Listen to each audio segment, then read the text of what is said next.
দেখেন ভাই, যুদ্ধ এমন একটা জায়গা সেই যেখানে কিনা একবার ঢুকে গেলে আর সেখান থেকে বের হওয়া যায় না। দেখুন, ইরান কিন্তু অলরেডি লেগে গেছে ইসরায়েলের সাথে এবং আমেরিকার সাথে।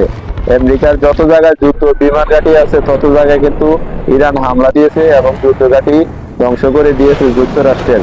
তো ইরান কিন্তু একাই লড়াই করে যাইতেছে। তবে ইরানের জন্য সবাই দোয়া করবেন। আমাদের নবীজি কিন্তু ওসিয়ত করে গেছেন যে এই পৃথিবীতে একদিন ইসলামের পতাকা কিন্তু উড়বে এবং ইসলামে জয়লাভ করবে।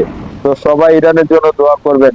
পুরা বিশ্বের মুসলমানের কাছে এটাই অনুরোধ, আর ভিডিওটা সর্বোচ্চ শেয়ার করে দিবেন যাতে সবাই দোয়া করতে পারে। তবে একটু কি একটা কথা বলতে চাই, যুদ্ধে কিন্তু কখনো মানুষের শান্তি বয়ে আসে না। পুরো পৃথিবীর মানুষ কিন্তু হুমকির মুখে পড়ে যাবে, কারণ সবকিছুর দাম কিন্তু তত্তর করে বেড়ে যাবে। তো সবাই ভিডিওটা শেয়ার করে দিবেন আর সবাই ইরানের জন্য দোয়া করবেন।